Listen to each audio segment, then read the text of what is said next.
নমস্কার, বাঙালির পেট পূজা চ্যানেলে আপনাদের সকলকে জানাই স্বাগত। আজকে আমি রাঙা আলুর পান্তুয়া তৈরি করব। এই রাঙা আলুর পান্তুয়া খেতে কিন্তু অত্যন্ত টেস্টি হয় আর তৈরি করা কিন্তু খুবই সহজ। তো বন্ধুরা, চলুন তাহলে আমি রাঙা আলুর পান্তুয়াটা তৈরি করা শুরু করি। রাঙা আলু দিয়ে পান্তুয়া তৈরি করার জন্য আমি 500 গ্রাম রাঙা আলু সেদ্ধ করে নিয়েছি।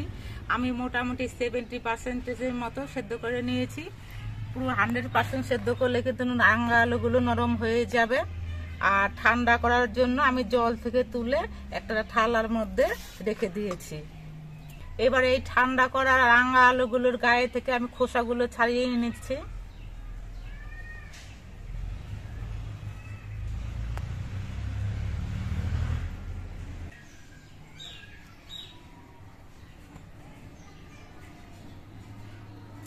খোসাগুলো ছাড়াতে একটু সময় লাগবে। আমি হাত দিয়েই আস্তে আস্তে ছাড়িয়ে নিচ্ছি। আপনারা ইচ্ছে করলে ছুরি দিয়েও ছাড়িয়ে নিতে পারেন। আমি সবগুলো রাঙা আলুর গা থেকে খোসা ছাড়িয়ে নিয়েছি। এবার এই রাঙা আলুগুলো আমি ঘষনি দিয়ে ঘষে নিচ্ছি।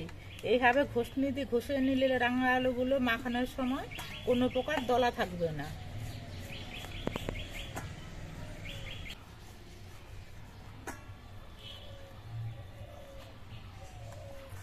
সবগুলো আলুই আমি এইভাবে ঘষে নেব।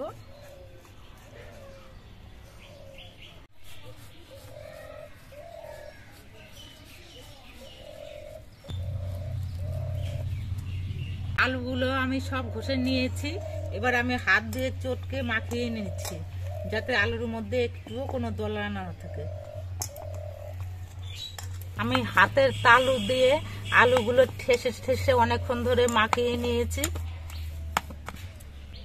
এবার এর মধ্যে আমি 1/2 চামচ এলাচ গুঁড়ো দিয়ে দিচ্ছি,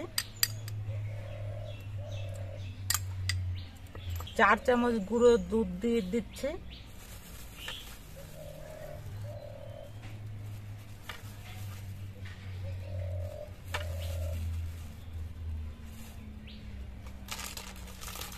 আর 2 চামচ সুজি দিয়ে দিচ্ছি। এবার সব কিছু দিয়ে আরো কিছুক্ষণ মেখে নেব।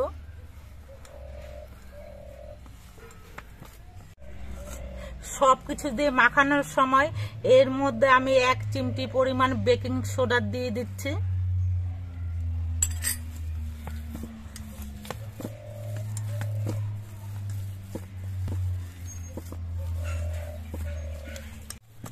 মিশ্রণটা আমি বেশ কিছুক্ষণ ধরে মাখিয়ে নিয়েছি। এবার এটা আমি আধ ঘন্টা ঢেকে রেখে দিচ্ছি। এবার আমি একটা চিনির শিরা তৈরি করে নেব। তার জন্য আমি একটা বড় সাইজের কাচের বাটি নিয়েছি। এই কাচের বাটি 2 বাটি চিনি আমি কড়াইয়ের মধ্যে দিয়ে দিচ্ছি।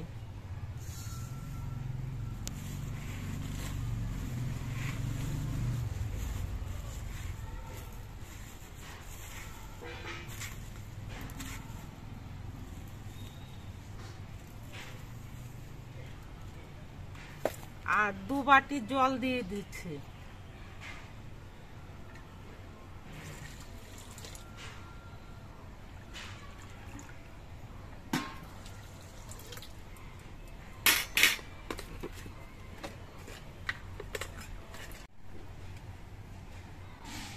এবার জাল দিয়ে আমি শিরাটা তৈরি করে নেব।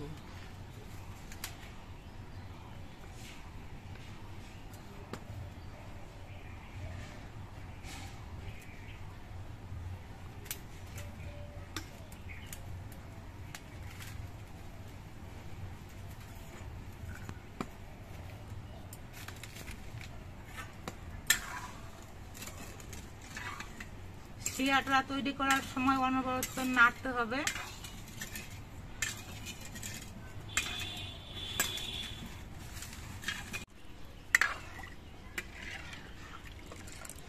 কিছুক্ষণ জাল দেওয়ার পর শিরাতে চিনির দানাগুলো সব গলে গেছে।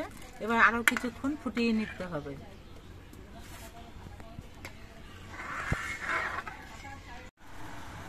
শিরাটা জাল দেওয়ার সময় আমি 4টে থেতো করা এলাচ দিয়ে দিচ্ছি। এই এলাচগুলো দিলে পরে শিরায় একটা সুন্দর সেন্ট হবে।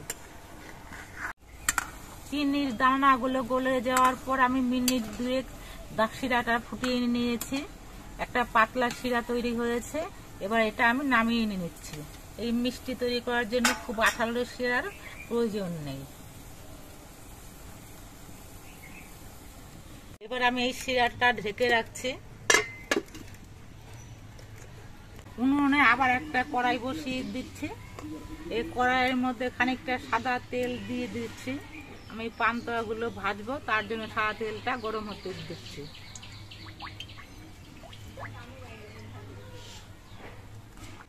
এবার আমি হাতে একটু ঘি মাখিয়ে নিচ্ছি। ঘি না থাকলে সাদা তেল মাখিয়ে নিলেও হবে।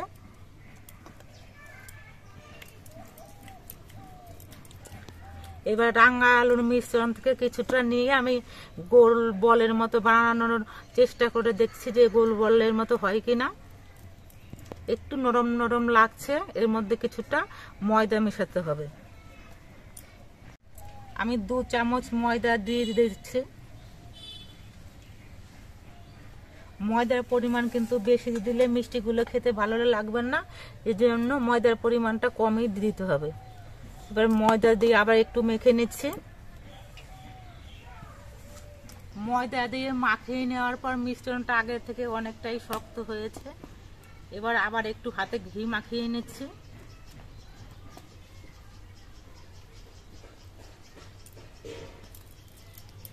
এবার এইখান থেকে অল্প করে মিশ্রণ নিয়ে আমি গোল বলের মতো তৈরি করে নিচ্ছি। মিষ্টির সাইজের মতো আমি বলটা তৈরি করে নিচ্ছি।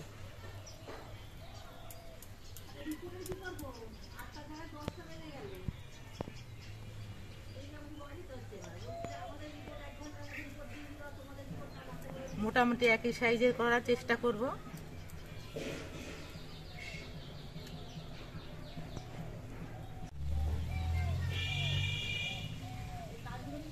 আমি সবগুলো বলই বানিয়ে রেডি করে নিচ্ছি, কারণ ভাজতে শুরু করলে পরে আবার গোল বানাতে অসুবিধা হবে।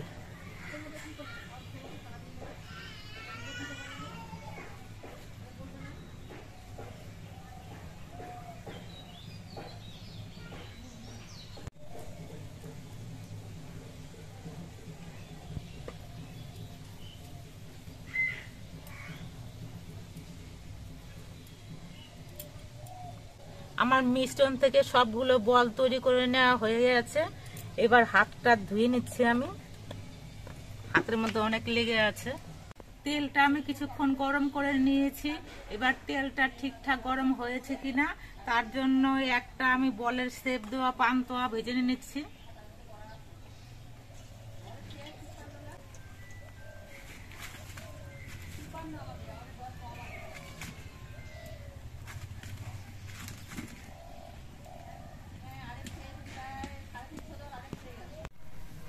আমি যে পান্তুয়াটা ভাজতে দিয়েছিলাম সেটা ঠিকঠাক মতো ভাজা হয়ে গেছে, তার মানে তেলটা গরম হয়ে গেছে। এবার এই পান্তুয়াটা আমি তেল ঝরিয়ে নামিয়ে রাখছি। আমি কিন্তু গরম অবস্থায় মিষ্টির শিরার মধ্যে দেব না। গরম অবস্থায় মিষ্টির শিরার মধ্যে দিলে পান্তুয়াগুলো কিন্তু চুপসে যেতে পারে। এবার কয়েকটা একসঙ্গে আমি তেলের মধ্যে ভেজে নিচ্ছি।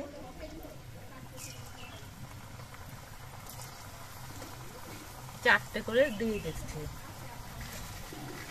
আর জালটা কিন্তু মাঝারি ভাবে দিতে হবে, খুব হাইয়ে দিলে কিন্তু পুড়ে যাবে।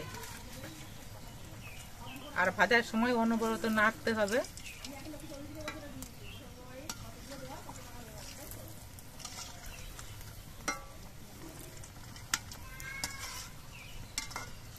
ভাজার সময় এইভাবে তেল ছিটিয়ে ছিটিয়ে দিতে হবে, যাতে পান্তুয়াগুলোর সব দিকেই তেলগুলো সমানভাবে পায়। কত সুন্দর ফুলে উঠেছে দেখুন, খুব সুন্দর লাগছে দেখতে। আর পান্তুয়া দেখতে কিন্তু লালই হয়, তাই আমি পান্তুয়াগুলো একেবারে লাল করেই ভেজে নিচ্ছি। এই চারটেও আমার ভাজা হয়ে গেছে। এই চারটেও আমি নামিয়ে নিচ্ছি। ফুলে একেবারে পান্তুয়ার মতোই হয়েছে। মিষ্টির দোকানের পান্তুয়া ফেল। আবার কয়েকটা দিয়ে ভেজে নিচ্ছি।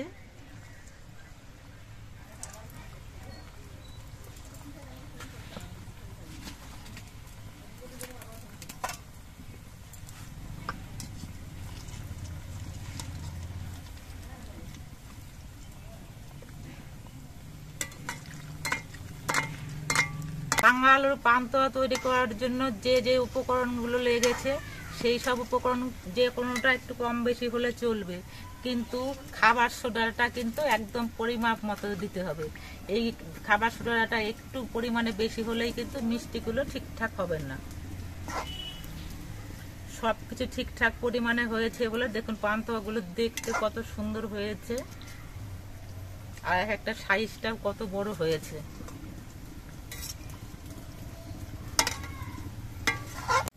এই 4টে মিষ্টিও ভাজা হয়ে গেছে, এটাও আমি নামিয়ে নিচ্ছি। আবার 4টে দিয়ে দিচ্ছি। এই 4টে হলে পরে আমার পান্তুয়া তৈরি করা হয়ে যাবে।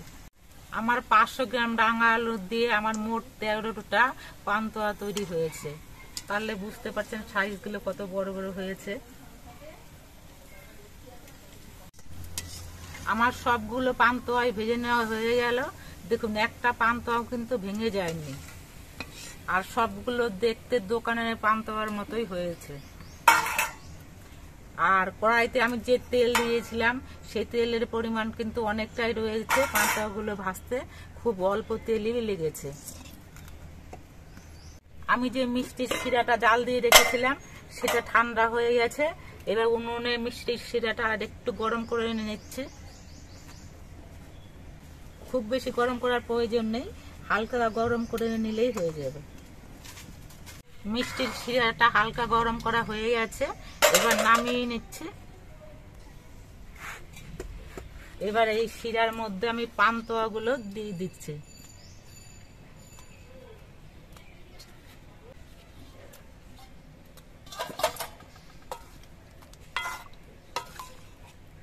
$10 সাইজ হবে না গো?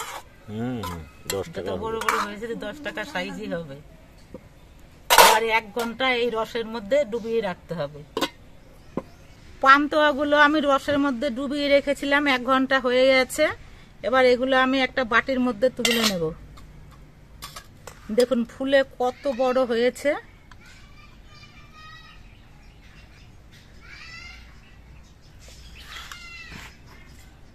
বাটির মধ্যে আমি সবগুলো তুলে নিচ্ছি। এত সুন্দর হয়েছে পান্তুয়াগুলো।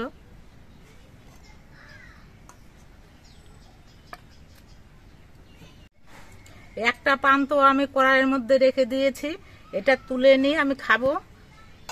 কেমন হয়েছে খেয়ে আপনাদেরকে বলছি।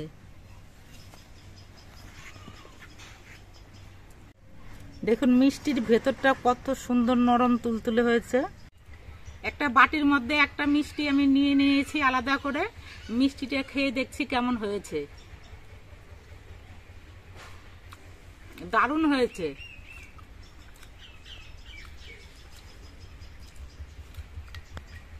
রাঙা আলু দিয়ে এত সুন্দর পান্তুয়া হয়, না খেলে বুঝতে পারবেন না। আপনারা দেখতে পেলেন আমি রাঙা আলু দিয়ে কিভাবে পান্তুয়াগুলো তৈরি করলাম। আপনারা যারা মিষ্টি খেতে পছন্দ করেন আমার মতো করে এইভাবে পান্তুয়াগুলো তৈরি করবেন, দেখবেন খেতে খুব ভালো লাগবে। আর আমাদের ভিডিওটা আপনাদের কেমন লাগলো, যদি ভালো লাগে চ্যানেলটাকে সাবস্ক্রাইব করে দিয়ে আমাদের পাশে থাকবেন।